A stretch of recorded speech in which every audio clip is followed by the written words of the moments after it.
what I wasn't expecting was the sort of psychological freedom I would feel after doing it.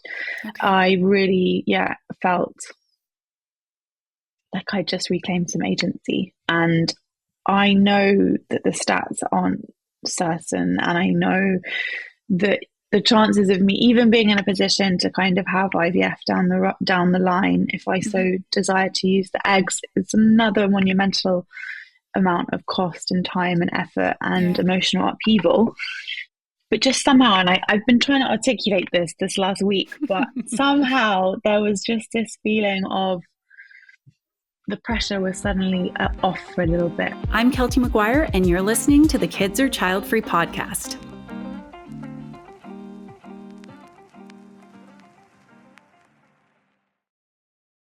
Hello and welcome to the Kids Are Childfree podcast.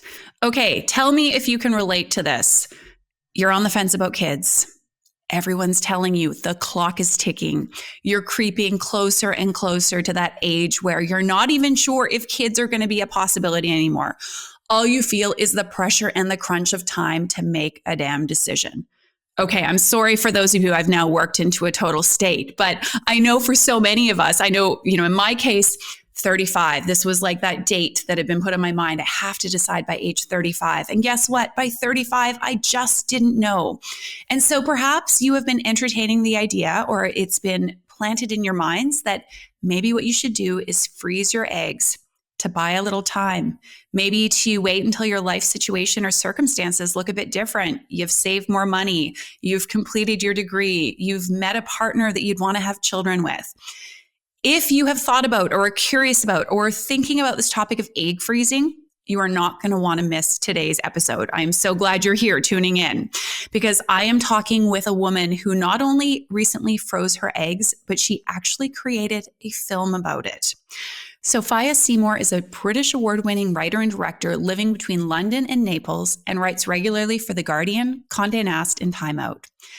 She has a background in music management, and highlights of her career so far include co-directing and producing Teranga, Life in the Waiting Room for Guardian Documentaries and BBC Africa Eye, appearing alongside Richard E. Grant for his BBC4 Right Around the World series, and working with Paolo Sorrentino for his Netflix documentary Through the Eyes of Sorrentino. Sophia has worked as a producer on documentaries for The Guardian, Netflix, BBC Two, BBC4, and graduated with a master's from the National Film and Television School in 2004. She is currently developing a slate of fiction and nonfiction films, and her new documentary is called Harvest and is being featured on Guardian Documentaries. This is the film that I mentioned that we're going to be talking about today. I cannot wait for you to hear about Sophia's experience of freezing her eggs as a woman on the fence and this wonderful film that she's created.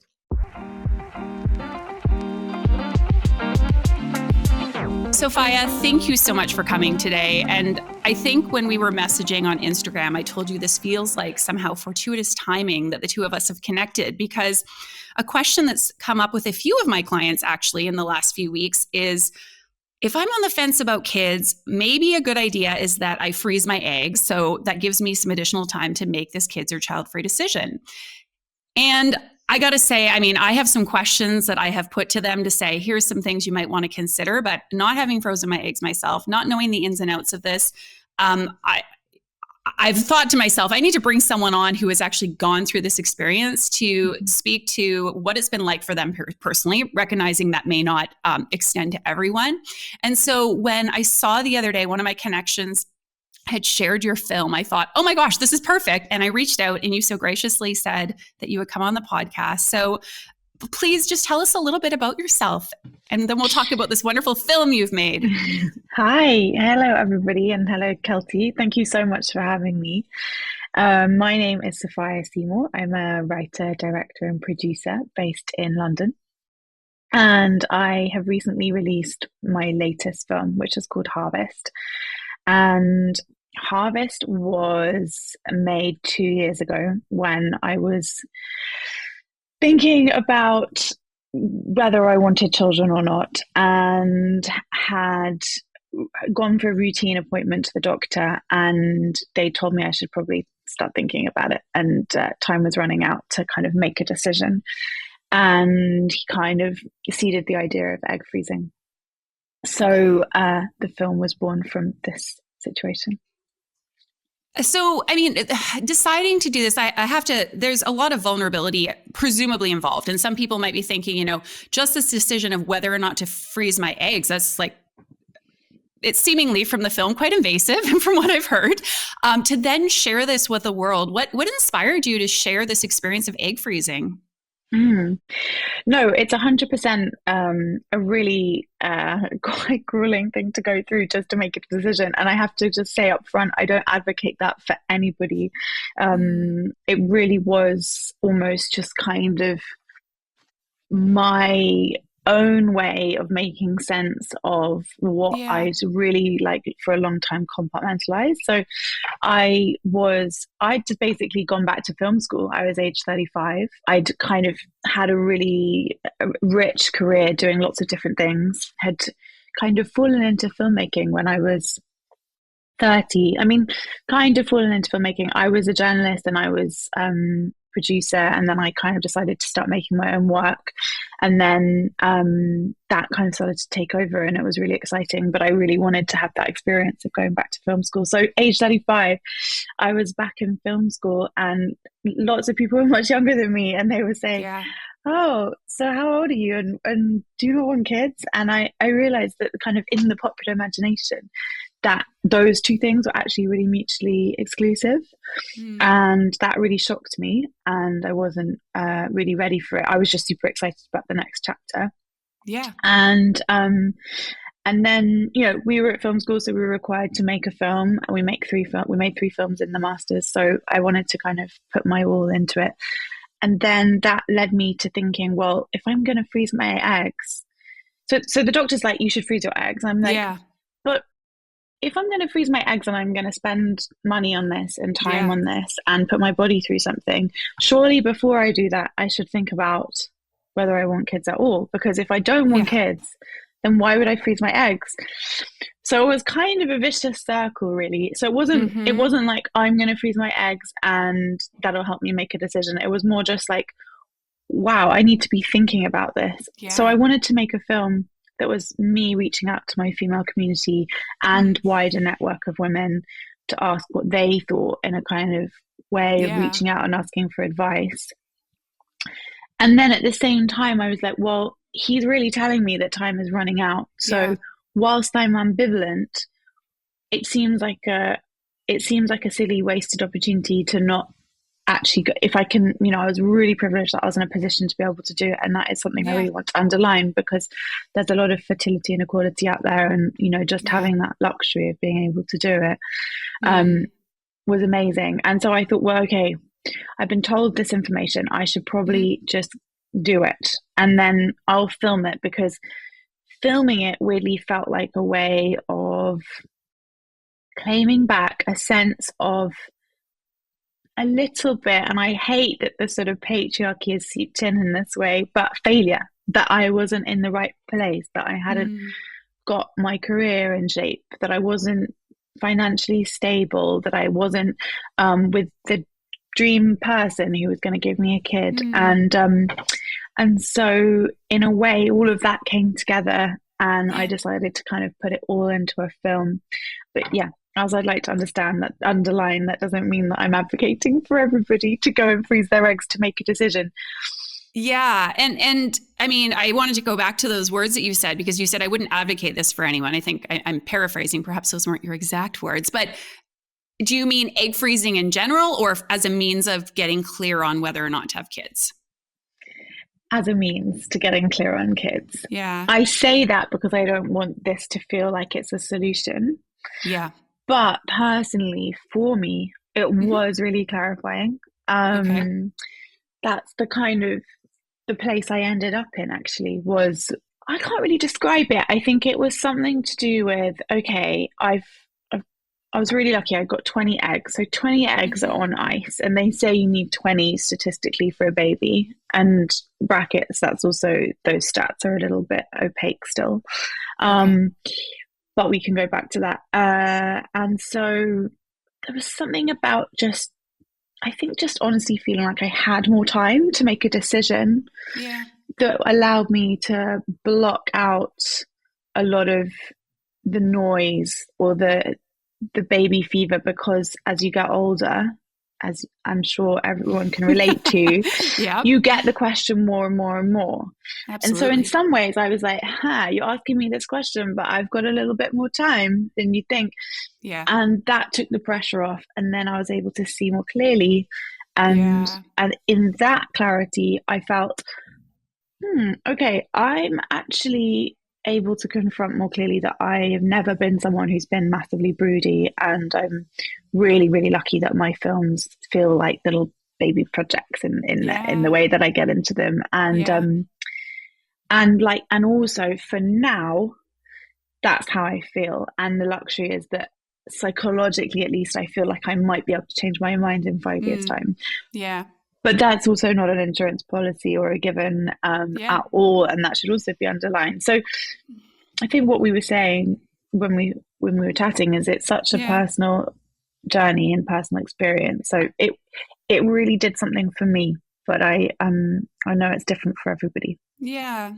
Well, and one thing I'll point out that you mentioned, it sounds like you hadn't really been investigating or exploring this kids or child free decision up to that point when your doctor said, hey, you don't have a huge amount of time. And so I just want to offer it to people who are listening, who are thinking about freezing their eggs. That may be something worth taking into account, is that if you've really been struggling with this decision for whether it's a year or 3 years or 5 years, and you still haven't come to a decision, to really ask yourself, like, okay, will that extra time actually be the thing I need? Is it time that I need to make this decision? Because it does take time, as we talk about. Or is it something else? Is it that I need to be approaching this differently, or enlist support, or circumstances in my life need to otherwise change in order to make a decision? So, okay. And so, Yeah, and how old are you today? I'm 37. Okay. And sorry, was there anything you wanted to add with what I just shared? I was just going to say, yeah, I think there are all sorts of ways in which you can get clarity. Mm-hmm. Obviously, we're always in a fight against time, and that's a sort of reality of our lives. But I also feel like it's different for everyone. So I have friends that are single, and Mm-hmm. that obviously buying time is a really, really Yeah. valuable thing because they're still looking for someone. Yeah. And I think freezing your eggs and dating, knowing that you have eggs, takes the Mm-hmm. pressure off the dating as well, because I think Mm-hmm. you can get into this horrible cycle of like wanting to find the right person to have a family with, and it really impacts the way that you're Yeah. dating, and at least from my experience with my friends. But then in other ways, it's kind of a way of carving out time and space to think about what you really want. And the egg freezing really makes you confront, do I want kids or not? And then Yeah. by virtue of that, you have time afterwards. Yeah. Yeah. Well, I absolutely want to hear more about that journey of sort of how it gave you clarity. And so we will get into that in a moment. Just on the topic of having a relationship or not, were you or are you in a relationship with someone? And what did that play into this? Like, well, I kind of, am not sure right now. Yeah, it's a really interesting question because I think it really does impact the Yeah. decision. I was single. Mm-hmm. I was like happy single, to be honest. Like I was not looking for Yeah. anyone. I wasn't I was dating people on and off, but it wasn't I really wasn't in the mode of thinking about trying to settle down or Yeah. trying to find someone to fall in love with. I just started my dream masters at the Yeah. National Film and Television School, which is incredibly difficult to kind of get into and everything. So I was just in this mode. Like I was so happy to kind of just be on this next chapter. Yeah. But then I did actually meet my partner now, my boyfriend, No. who I love dearly, at film school.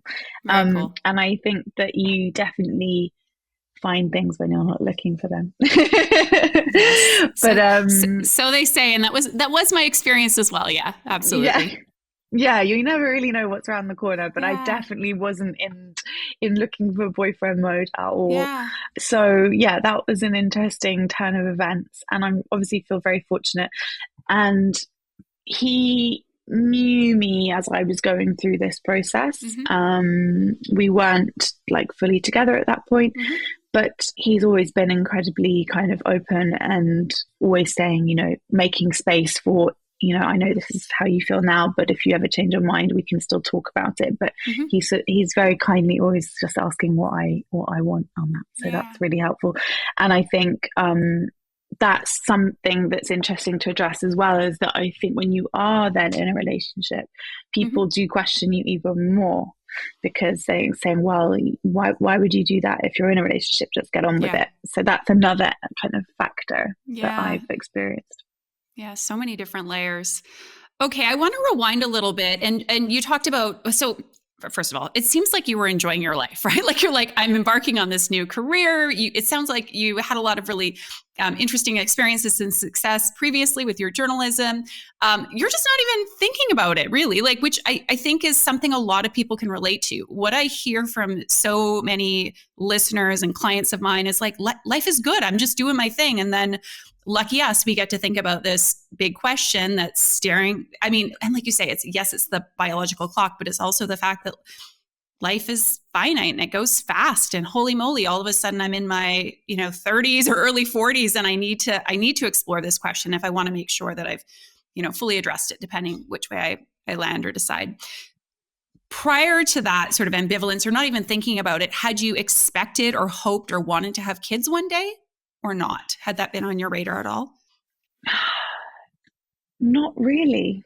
That's what's always been quite troubling. I always felt I remember I used to work in the music industry, and I used to manage bands, and I managed a band all the way around the States when I was like 25 or 26. Wow, cool. Or was it cool? It's one of these jobs that sounds sexy. It was fun. Okay, cool. I'm like, sexy. It wasn't like as sexy on the ground, but no, it was an incredible experience. And we lived in New York and LA, and we really did the whole band thing across the States like several times. Cool. And it was amazing. But being their manager and a woman and young, I also took on this kind of maternal role. And that was something that when I came out of it, when I got back to the UK, I was really exhausted, and I really questioned, like, in those days, people weren't talking so much about like boundaries and like what you can give and what you can't give. And I just remember thinking, wow, that was kind of thankless. And holy moly, it really made me think about motherhood, which obviously is the most thankless thing you can do. And so that was when I was 26. So I remember kind of getting some therapy around that time, because I felt like a really clear moment where, I was just heading into adulthood, and I was like, I feel like this isn't for me. And off the back of this experience I've just had, it kind of just came into the fore of like how tough I would find that. I'm also ADHD, which has all sorts of pros and cons. But one of the things is that you're not great with time management or forward thinking and planning in the future. And all of those things make motherhood feel really daunting. So I'm always thinking, God, I can't even manage my own life, let alone getting a kid to school and kind of dressed and clean and healthy. So that's always played into my thought process. And then just also that I feel so lucky, as you say, to have had such a wonderful working career.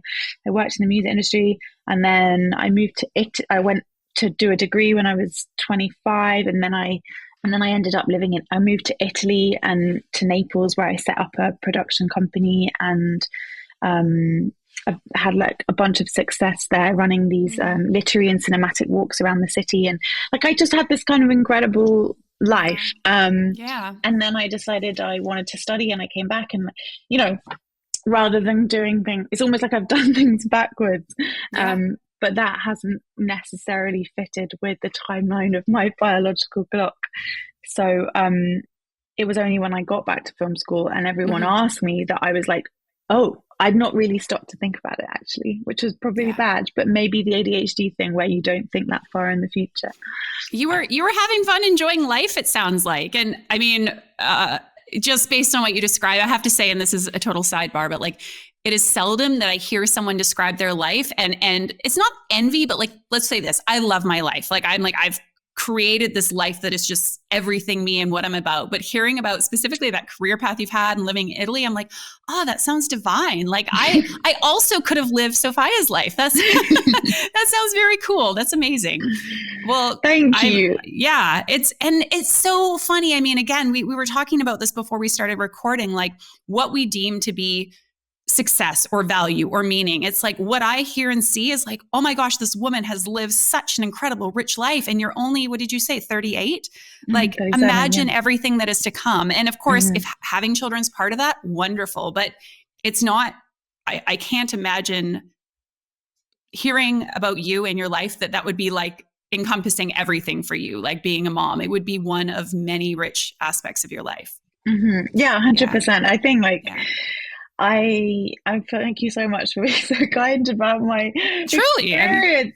Because sometimes you can't help but think, oh, but maybe that was also the wrong way of doing things, you know. But I think if you enjoyed it and it felt good, it wasn't the wrong way. Or yeah, definitely, it is great. And I've had lots of experiences of motherhood. I as I said, I managed a band for 7 years, and they all I cared for them deeply, and I also, I've done a lot of work working with refugees and hosting refugees at home and things like that. So I have a wonderful goddaughter. So I have experiences of motherhood that also are kind of enriching, but not maybe like my sole purpose or like my sole drive. Well, okay, let's talk more about freezing your eggs and what that process was like. I'm sure people are kind of curious about that. Can you tell us a little bit? So first of all, like how long did you go back and forth when the doctor said, maybe you should think about doing this? Did that feel like a quick decision? Did you have to take several weeks, months, years? How long was that for you to solidify? And how did you decide, for me, this is going to give me that time I need?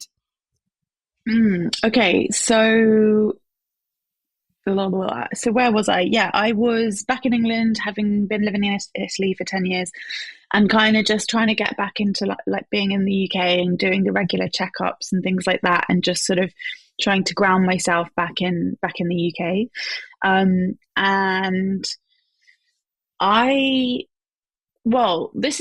I don't know if this is too much information, but I just had been suffering a lot of stomach cramps. And so I went to the doctor, and they thought they wanted to check for endometriosis. And I have it. It's not too much information. I was like, I know where this is going. Yeah. And it's, they managed to diagnose, I can't even remember the name of it. It's not endo, but it's another one. Maybe adenomyosis? Yes, exactly. Where it's like a thickening of is it the uterus or some other part of our anatomy? Yeah. Exactly. Yeah. So it's the thickening of the uterus. And in this consultation, he said to me, you know, have you thought about children? You know, 35, there's the sort of proverbial fertility cliff. What are you thinking? And I was like, well, I hadn't really thought about it. I'd been speaking about it a little bit with my older brother, who was in a relationship with someone who'd done it and had really advocated for it. And also my best friend had been talking about it, and she's queer and had been talking about that with her girlfriend. And so it was like out in the open, but it wasn't really, I didn't actually have anyone close to me that had done it. And I also was looking at the timeline ahead of me, which was 2-year masters, being spat out into the film industry at the worst possible time for the film business, and trying to make a career in a very tough environment. So I was looking at like 3 years before I could even think or consider it. Yeah. And so actually the timing of, I think it ended up being my second film actually. So it must have been several months in, about 8 months into film school, I'd been thinking about it. And then when I had to make this film and I was looking at, you know, they teach you about looking inwards and what's important to you, I realized this topic had been coming up and up and up. And the sort of several gynecologist visits later, he told me, you know, you should really freeze embryos. And I was like, holy moly, like, what does that look like? And suddenly I was on these websites looking at sperm donors and things like that. And the journalist in me was like, oh, this is a great film. So then I started thinking about what that would be like. And I had some very funny conversations with, notably this man called Joe Donor, who's like given women, he's given birth to like 100 babies plus or something. And it was all kind of getting out of control. And then I kind of pared it all back and was like, okay, by that point I'd been looking into it. I'd had the fertility test. I'd kind of been on the go. And I thought, okay, I'm just going to go ahead with this now, and I'm going to make a film about it. And that impetus to kind of document it and then use it as a way to speak to those closest to me, it all kind of came together really. And I probably, if I'm being completely honest, if I hadn't have done the film, I might have pushed it down the lane a little bit, just because it felt like such a huge and daunting thing to do. But I'm really glad I did it at film school, because there was the privilege of time and space as well. Yeah. And so, is it a big, daunting thing to do? I mean, I want to hear a little bit about what that experience was like for you, like physically, mentally, emotionally, going through this process of egg freezing. Oof, 100%. It's a big thing to do on the one hand, and on the other hand, it's not. It doesn't take up a huge amount of time. It's about a sort of 16-day process. Okay. Yeah. I think mine was a bit longer, and then there's the recovery afterwards, where you just do feel a bit out of sorts for a couple of weeks. But I was very much like getting on with life as normal. I mean, I was making a film in the process of it. I was injecting myself every day. The first injection, as you'll see on my film Harvest, is the hardest. It was hard for me to watch. I was like, oh my God. Doing it to yourself, as you say. You're like, seriously, people do this? Yeah. So you have to you get this box of injections, figure out how many hormones you have to give yourself, and then you have to stab it in your stomach. And that's the most unnatural thing ever. But I'm sure lots of women listening who may have been through IVF or anything like this, it becomes part and parcel, and you kind of get one done, get two done, and then you're in. It's fine. It doesn't really hurt or anything. It's just a sort of psychological block. And so you do that, and then you go in to have a bunch of checkups. So you have blood tests, and they kind of see how your bloods are doing and also how many follicles you've got. So they scan your uterus to see what's growing. So the hormones ostensibly are, if we produce one egg a month, the hormones are making us produce as many as possible, so kind of up to 30 eggs. And they come out of these follicles that you can see on the scan, and then they go in and collect them when you're in general anesthetic. And that it doesn't hurt, like it didn't hurt or anything. It was a very simple procedure. It's just really exhausting. And I remember feeling really emotional and wanting, as I said, I was single, and feeling like I just really want to like cuddle and have a hug with somebody. So you definitely, it can feel really lonely and isolating. So any friends that are doing it now, I always just say, oh, let me come over, I can help you do a couple of injections, or let's just hang out, and like, don't worry, you don't need to be hiding away on your own and doing it. All right. So if you missed me talking about it at the time, I ran my Confidently Child-Free Coaching Intensive in January, and we had so much interest from the women who decided to sign up. A bunch of you said, I'm not able to attend this time because I've got other commitments. When are you going to run it again? Now, two things happened. The first is that the women in the group just absolutely loved this program. And I can only tell you that it exceeded my expectations in terms of the connections and community they built, the amount of joy and confidence that they are now channeling about this decision to be child-free. We solidified so many people's feelings and decisions that yes, child-free is indeed the path for me. The second thing that happened is that those of you who weren't able to join us based on timing or other commitments said to me, when are you running this again? And I thought, we're going to run it in April. We're going to do it again in Q2. You can tell I used to be in sales. I like to still think in business quarters. But because of how impactful this program was, and because there's so many of you who have been asking me, when are you going to run it again? We are kicking off another round of my Confidently Child-Free Coaching Intensive next month in March. So it's coming up real soon because we've got a short month this month. And I don't know about you, but I feel like February is just flying by. If you are someone who is pretty sure that child-free is the path for you, you've been on the fence, you've been grappling with this decision, and you find yourself leaning more and more towards the child-free life, And yet you have doubts that are coming up. You feel like maybe you don't have child-free community. You're still grappling with this sense of like, I'm really choosing the less chosen life. And you want to channel more confidence and joy about this child-free decision and solidify your choice. This program is the one for you. It runs for 4 weeks. We talk about and help you figure out what is standing in the way of feeling truly confident. I'm going to take you through a process that is going to help you get actually feeling good about this decision to be child-free. You're going to meet all kinds of incredible women who are on this path with you, who get what it's like to be not quite sure about the child-free decision. I have so much good stuff in store for you. If this sounds appealing and interesting, check out the show notes of today's episode where I will link to the details, as well as the sign up for my Confidently Child-Free Coaching Intensive. Again, this is starting in March 2025. If you missed the boat, yes, we probably will run it again soon, but I'm not sure when. It might even be not until summertime, after the summer. So if you're interested, now is the time. You can also find the details at kidsorchildfree.com. Again, if you are pretty sure that child-free is the path for you and you want to go from feeling shaky to rock solid in your child-free choice, check out the Confidently Child-Free Coaching Intensive. Would you say, I mean, so there's obviously this, it's a big undertaking for most to consider, am I going to do this? You know, what does this mean? What's the ultimate outcome going to be, both from the egg freezing as well as, you know, if I eventually have children and if it's successful? Like, there's just a lot, I'm sure, that makes it very charged. How much of the emotional component do you think, was it a hormonal wild ride, like crazy PMS, and again, it depends, like what I'm sure your own and other women's experiences of menstruation have been, but was it okay? Or did you feel like an insane person? I didn't actually feel too insane. I have to say, I really struggled with bad PMS in my 20s. Yeah.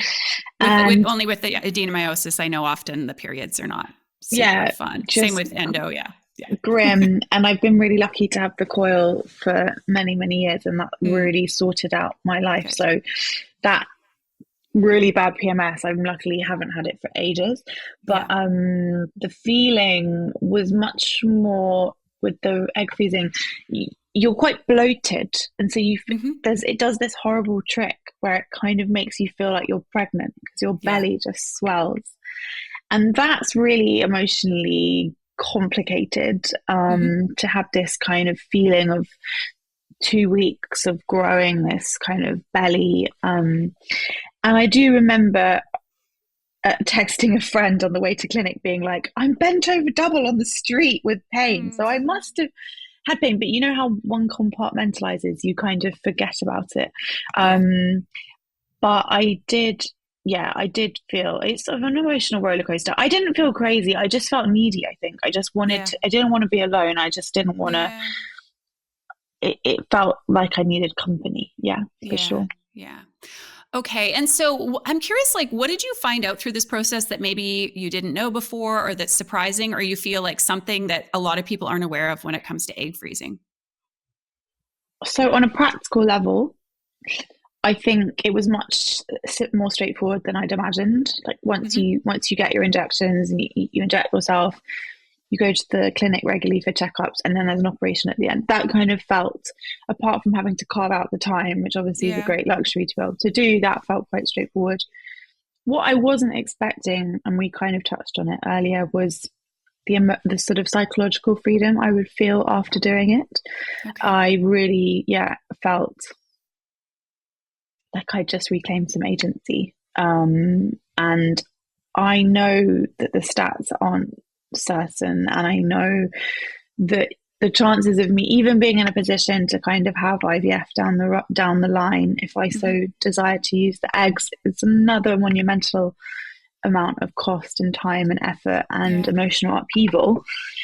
But just somehow, and I've been trying to articulate this last week, but somehow there was just this feeling of the pressure was suddenly off for a little bit, and it will tick away. You know, suddenly in 3 or 4 years' time, I'll start feeling it again. But just for now, I feel really lucky. I'm in this sweet spot of I've put that to one side. I've addressed it. I've looked at it. I've dealt with it, and now I've moved on. And maybe that's something that your listeners will relate to. Is like, you can just coast along and you can just let time do its thing. Mm-hmm. And either you get a light bulb saying, yes, I want kids, Yeah. or maybe you don't. And then you just let that kind of happen. But Yeah. I think maybe it wasn't necessarily the process of freezing my eggs, but it was the time I carved out to actually actively engage with it Yeah. for me. So Yeah. so maybe just it's about, as you so brilliantly do, it's not, don't go and get your eggs frozen, but maybe try and carve out time to really think about it actively. And I was Yeah. lucky in the film, I was speaking to my mum, my best friend. I spoke to over 40 women about Wow. what they thought about having a baby and pros and cons and Yeah. what they'd gone through. I And want to so talk that, about that in a minute. I'm curious. yeah, so that Yeah. was actually, if I can really say, that would be the privilege, is the carving out of the time to really Yeah. address it. And now know, if someone asks me, I can say, oh well, I've actually thought about this, and Yeah. no, because there's also that expectation to have 100,000,001 reasons of why not, Yeah. as though like you're meant to know as well. So Yeah, yeah. absolutely.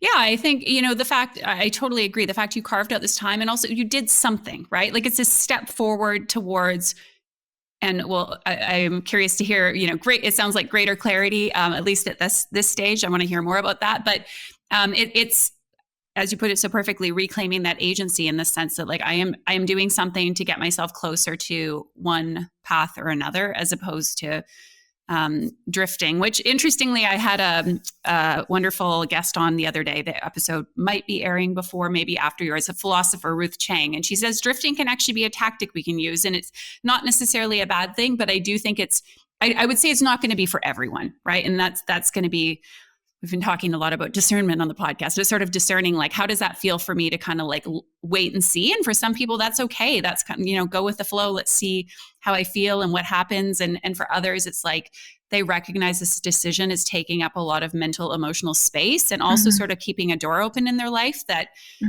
they're ready to just either close or walk through. Or at least know they'll be walking through in the future, right? If not right now. So I think I 100% would have been a drifter, by the way, yeah. if I hadn't have and that's kind of okay. the stars had aligned to kind of have this opportunity to do it and make a film about it as well. So. Yeah. Yeah. Well, so Ruth Chang is an expert on hard choices. She has got a PhD in these topics, and she says it's okay. So amazing. yeah, you can check out her TED Talk, How to Make Hard Choices. It's quite interesting. So I need to yeah. I'm going to look her up immediately, because being Yeah, please do. ADHD, you have a lot of decision paralysis. So that's great. Yeah, it's funny. I've never, ADHD is a different topic, but I definitely relate to a lot of what people with ADHD describe. And I do struggle with and have taken medication on and off for anxiety for a long, long time. But there seems to be some parallels there. So that's another conversation we can have a different day. But a lot of what you describe about yourself, I'm like, oh, this feels and sounds very familiar. Enough about Ruth, though. Let's go back to you, Sophia. So one more thing, and I do want to talk about the other women you spoke to for this film, but did you, was there any sort of statistics and or information about egg freezing that you were surprised? Like I think you mentioned at the beginning, if you get 20 eggs, or maybe it was in the film, that there is an 80 or 90% chance of a child. Is that... Okay. And so was there anything else you learned as far as like outcomes with egg freezing? How many people use their eggs even? Like for people who freeze them, do many people, some people use them? Interestingly, so yesterday when I was on the BBC talking about this, there was another doctor who was giving a lot of the stats, and it was a fascinating kind of summary, actually. And it's terrible. I'm not going to remember the figures. That's okay. I should look them up, though. Maybe I can connect and have them on the podcast. Yeah, absolutely. But he said, I think more and more women are doing it. 81% increase in egg freezing since 2019. So that's huge. That's massive. Then I think and I'm not sure what the percentage is, but a huge amount of eggs don't get used. Yeah. So interestingly, that speaks to Harvest in a way, the film, because it's like people, there's the technology is there, And I think when you're grappling with that indecision in your early to mid 30s, that feels like a lifesaver. But maybe when you're kind of, you've had a few years to reflect on it, Yeah. and maybe you're a little bit more financially secure, or further along Hmm. in your career, you can then also decide, oh, actually, I don't want to use them either. It doesn't necessarily mean that all the people freezing their eggs are desperate for babies, I guess, is Yeah. the thing. It's just like a tool to buy time to Yeah. have, yeah. Yeah, and some people, I have a friend who froze her eggs. She was single at the time and met a partner a few years later. And close, I think at around age 40, she got pregnant without, like naturally, and was able to have a child. And so, Yeah, that's yeah, the other reason. Yeah, yeah, exactly. You yeah. can potentially just have a baby normally. Yeah, Yeah, exactly. yeah. Okay. I'm interested, and I have to say the film is wonderful. I would have loved to, of course, have heard from even more people in the film. So maybe since you were speaking with them in preparation for and while producing this, can you tell us some of the insights that you gleaned when talking to people about this decision?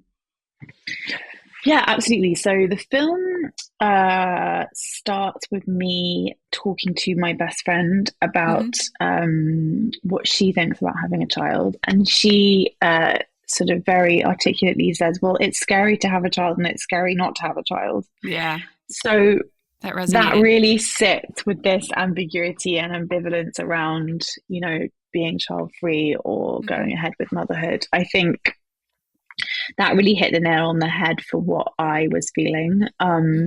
And then that prompted me to kind of reach out to, those that had and those that hadn't. And I really wanted to kind of get inside of the decisions that women had made.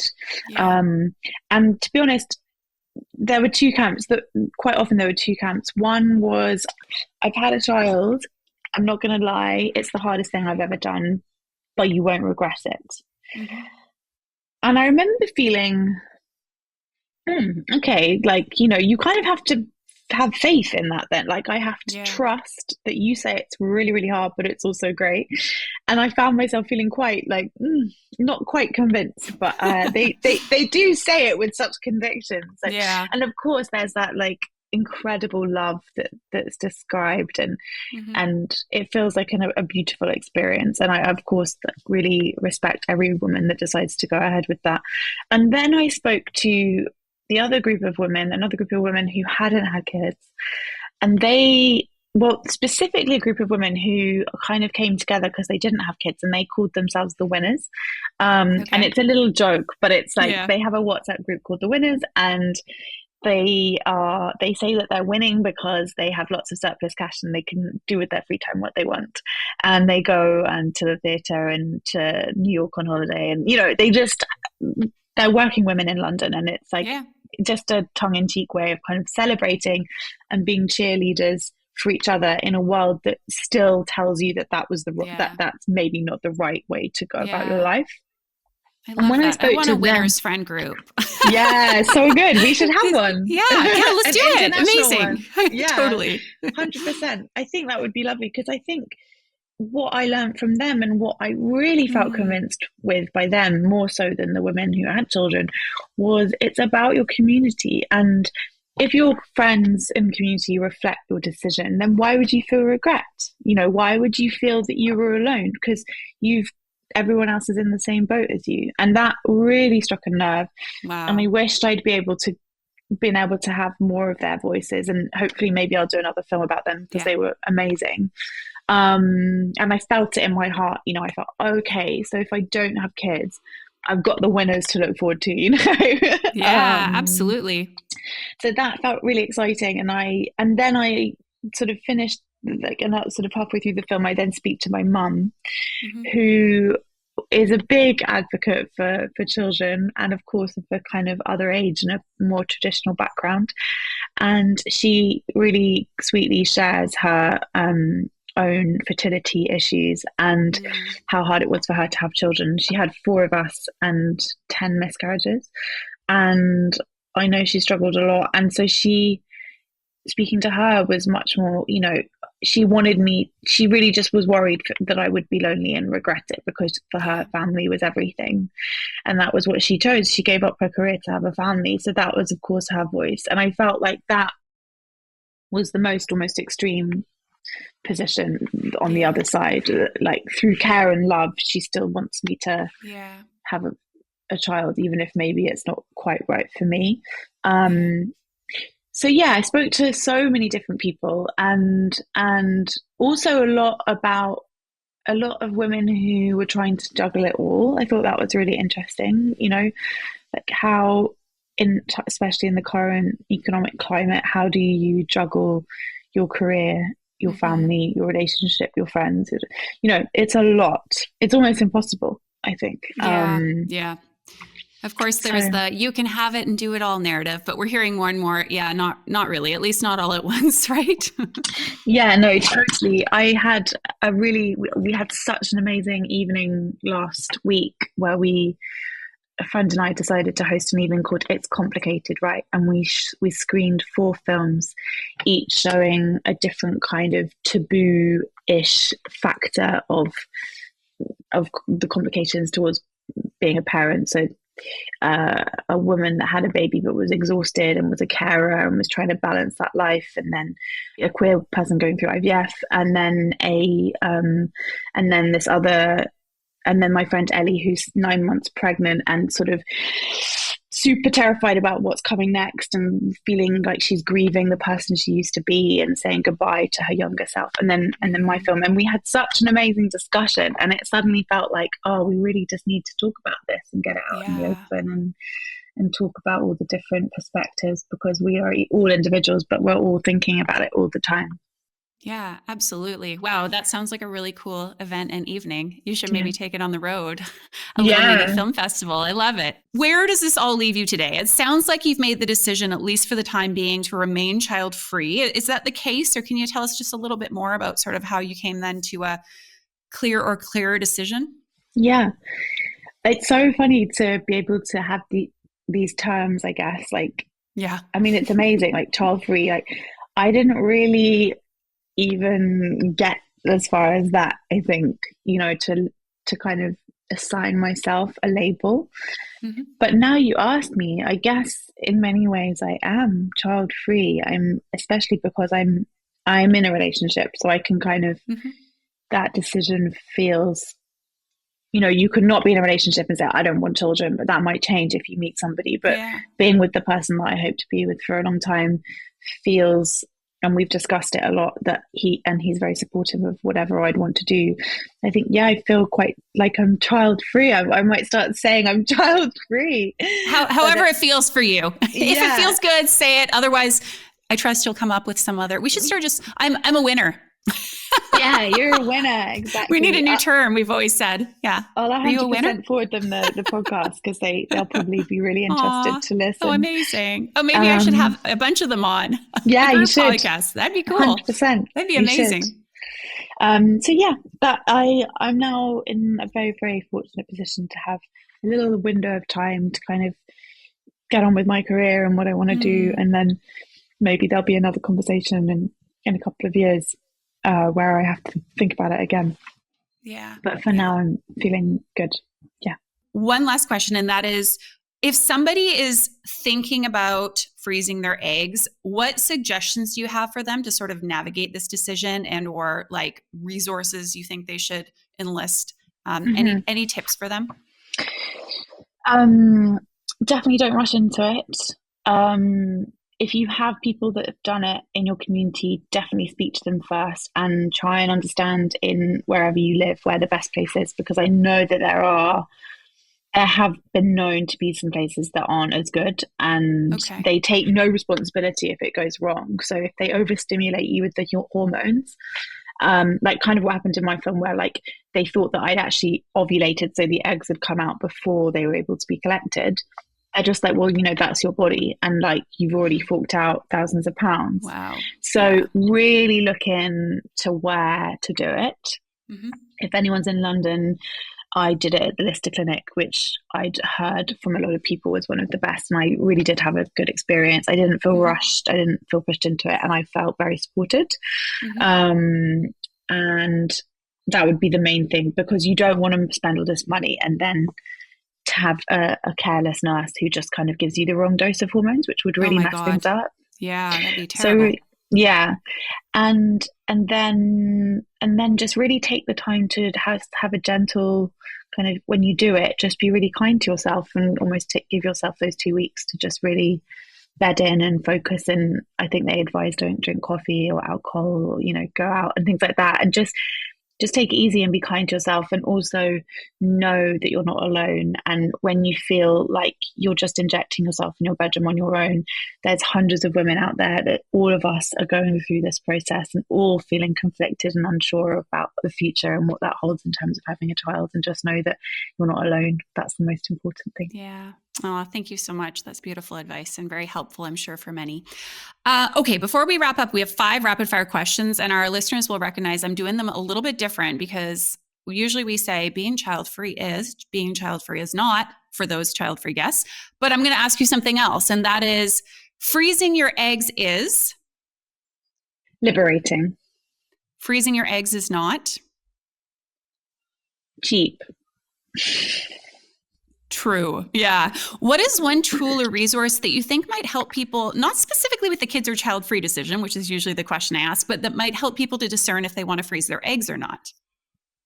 What tool? Or resource, or it can be just something that you did yourself to help clarify.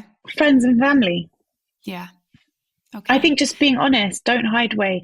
We should not feel shame or fear of judgment, because the more we speak about it, the more it's normalized. And I think that's really important. Yeah. What is one thing that you would like mums to know? I think that mums could know that the world that we're living in today is quite different from the world in which they were born. And whilst they face a lot of pressures, we face others. And sometimes those mean that we might make different choices to them, and that's okay. Yeah. I love that answer. And I got to say, and it may be the way that I phrased it, but you're the first person who's answered it in terms of like our moms, like the mothers who are like looking at us to our decisions rather than moms in general. And it's brilliant because that's just perfect what you shared. So thank you. Thank you. I always love like different creative answers where I'm like, oh, you're the first person who said that, or that's like really cool advice. Okay. The very last question is, if you have one piece of advice you could give someone who's on the fence about whether or not to have kids, what would that piece of advice be?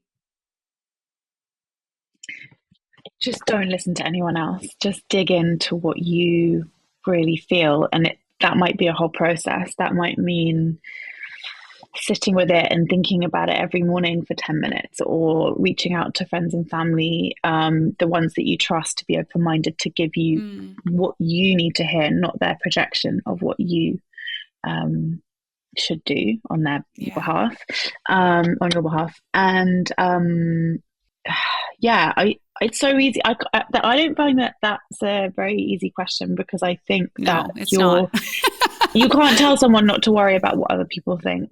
I certainly feel it. I feel myself shape-shifting all the time with my old school friends who have kids who I just want to dote on their baby and tell them I can't wait for my own. But then when I'm with my friends that don't have kids, we're secretly like chuffed that we don't have any of those responsibilities. Yeah. So it's really, really hard. And it's a female thing to shapeshift too. So I don't know what the answer is to that, apart from just to kind of know that there's lots of us out here that feel the same. Yeah.